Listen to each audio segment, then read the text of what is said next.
etiayam sune momba yeti yame el nguga agav mso ton shiene lamena aven shakwo mobserve alu zanheme hen tativia ma kasharen yam tunu duene kwa ne tembe shaye ba vese se ma veneng hame sekpa ma se time hame na ha ma se so mlu wase ma se so mti wase pa shaye se fatio tilen don ke Nigeria ne ban tia me be kasese ne yo tia me kasese ne bapesilu very very strategic bapesilu e yom a nongon tia ne utime hame ya office ugomna office utotiv office we kumelu hame higen u SGF nene ka offices mba ve demand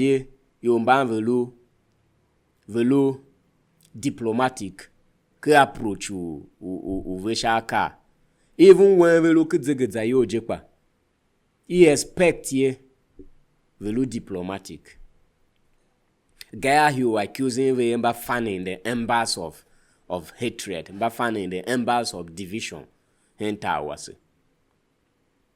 She will mimi magane kayo magane gbepe ve do ha TV ve or mimi mbelaga. Zuane nemo mungu walo kwa no excusing any failure on the part of any leader wesiga. Mungu na ve kireve ga.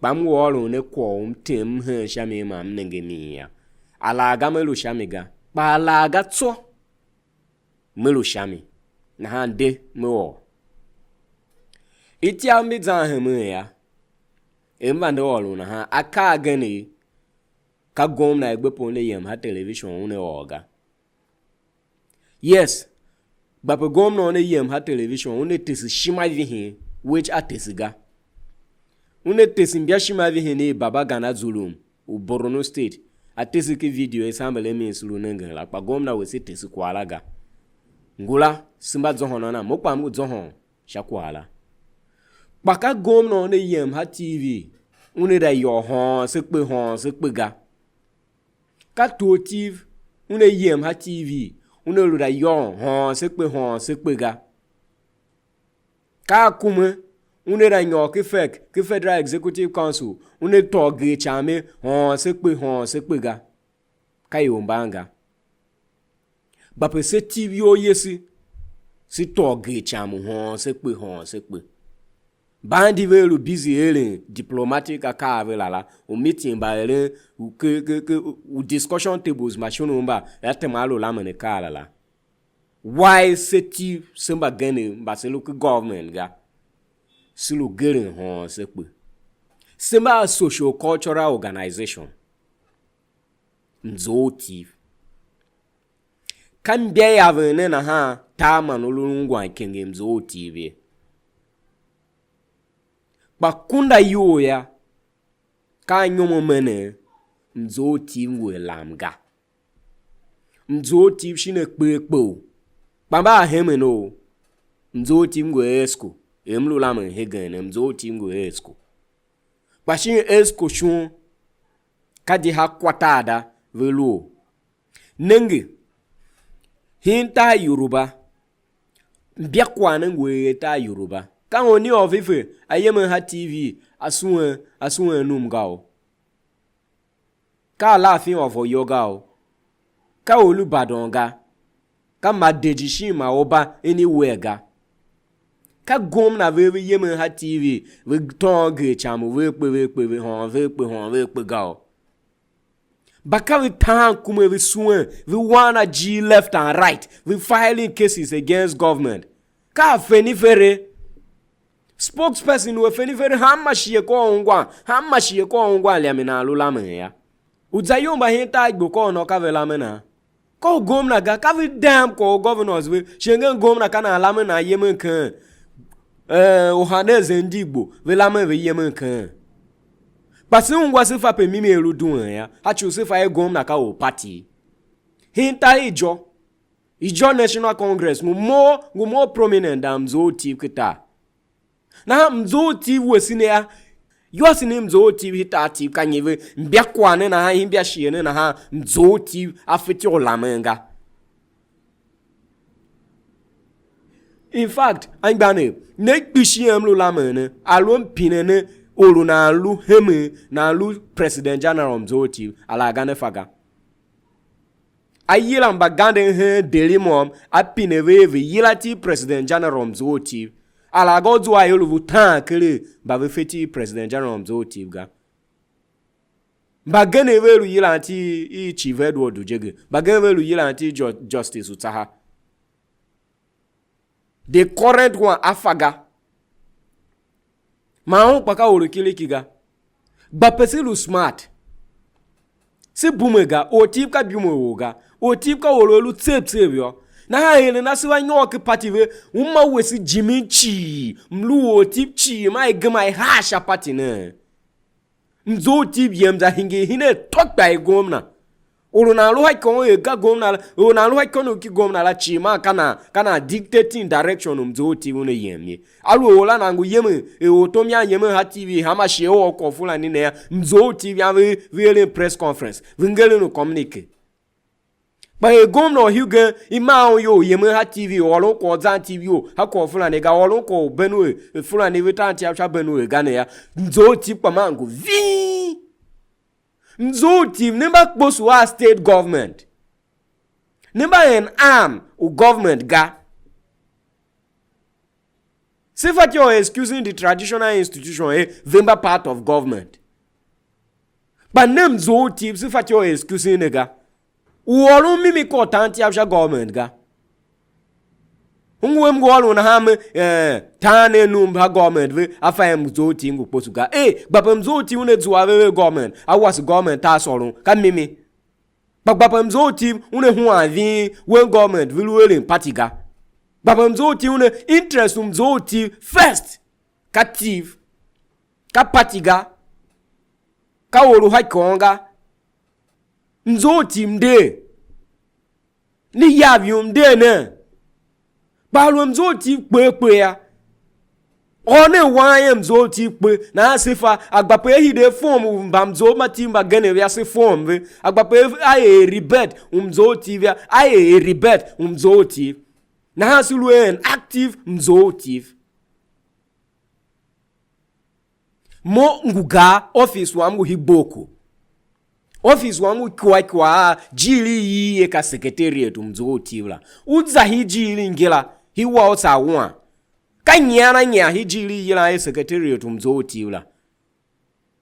Sili yoho chong hana ha window vande chocho kamba vange hijili la kwashi yomba nyavi nyana bi hijili la e.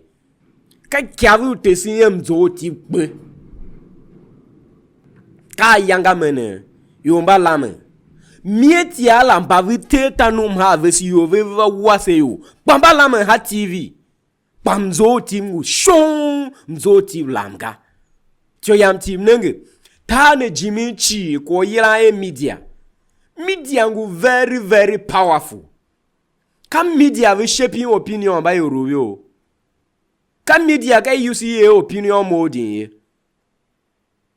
Ka kwa media viveyo shashi viveyo viweyo kile tula yo kavungwa shivinaji jemi na alwe wungulu he media wolo ta kwa olu zan we yo ga kanye kwa yo we fa about we hama ko tipchi yaka yo mbagene vele oye ukeyavi or government to Britain vivi or the colonial masters negative things about it he hashiela zanza he gense ba hen kwaga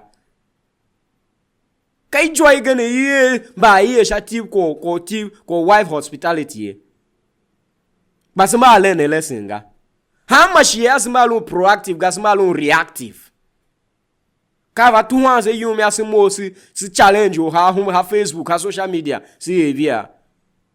But utilizing mainstream media simba fantyoga. Si badji meke kwa media, even though simba media practitioners, ba walune bave, simba ami, bave war at network via assembly ya. O TV hemene television authority in Nigeria jimechi. But coming to say positioning yo yesi ki media determining ko yo opinions by yo chavesia we are zero.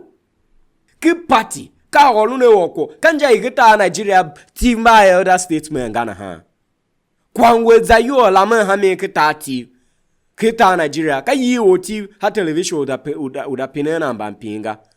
How much ye ka yilan ba Clark? How much ye yilan ba this, ba that? Ma tip pa ha shilo house or rep member bavelu mazanza nyaya. U senators mbangisi ba umahele. U governors ba military baviye governor haji ba umahele ba hita tip ba hita Nigeria he. Ba yame oka yilan ve ha TV uda pinewe ko luzan hemenga.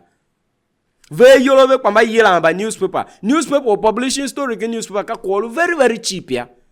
Ata we shega hama newspaper nge o hi benwe he udu bu bishiga pa story wo publication ke newspaper yo mbane ne yam yo pamba yila ba newspaper ba kele wan imbiru wan be kleve la me e duo kwa be sha ho bega ngbeji mela nge gande itia mbine ne gbape se humba tia mbine ne agbape the front media ne kwase nongo tia ko media tembele kasi yemse vanava always ma van yetaru nenge kunyo kota avese ivana se yuase ka kwa buga pashi usuenege pashi gbapesi suege ha media shachu chi ase ya kumeta no gan ka wota welu etiumu ki yoga pa weta kumela yum ifai kumo onelu emi welu ta nene ashina akpan kwa ngukejimena welu donwe one duete melu ta kumena haya bangola pasimba elenga Mzough timgu vi choyan sibu nene shi sindene kapati tsezi yusu si solve problem we se minga igbina igene ngi gbi si ka we si solve za yo we si ya kawolo na lamela iungu kenge nae kawolo lu vinga simba vinge gande alwe Mzough tiv pe ya iwo wan Mzough tiv pe na se fa se form social cultural organizations ba gene se lu ele kwa mi ya balwe gbape so Mzough TV ya shi mo sha so Mzough TV iriji Mzough TV akume yo pa nyoken Mzough TV youth wing Mzough TV shingu ma jo alo mbagande hemenu Mzough TV uvesi welu lamanga pa mavenea akume yo through the youth wing Mzough TV mavelu lamen suenege elenshi tesinshi mavi hen kan gba kwa mom uza hemenu na hanga choyan sindene si tuwa hemenu Mzough TV ya silu strategic about you mba silu tuwa ya ngwolo kwa na opumba velu ha hemenu Mzough TV game vi yena shati he velu ha meken Mzough TV laga ka kwamlo walo laga shi wolode ka emum ngula ha president jana kwa shi esko nabga ka kwamlo walo laga pa kwa na ngu bonyo nechi ne ba nenge ve yoro ve pa ve pe sho kene sima ve nenge mi kanelu kenu tia hama kwa wenenere mkav uyomba velu kenu tia ya social cultural organization se pa si tuwa heme ke ya si tuwa heme janja yomba velu kenu tia velu nongo tia na ha social cultural organization la pa aluko we yusu we nongo tia ba mi ya yomba vela me kukuku gamba hitati aluzo ba tu pa ve fat sembele alu yas pa we yas nyoshi ne wene yi kemo kemba yola na ha o professors mba na ha nave spokesperson Mzough TV ke retired army general na ha shin zege tihuvia na ha of course president general Mzough TV welu ha kon higepa aye tom ke paramilitary ayemcha doubt capacities ene ganes kumbanelu president doubt ga bandene dene engine Mzough TV ne noku ya o se anoku na ha solo agbape ribo pa ribo whatever gbeno egbepe Mzough TV ne ndela indelu ne on TV manelu enyare anda ne wa ta TV higane ne ngwe sagba yoga simba amba nyare pa sagba yo ya ngaga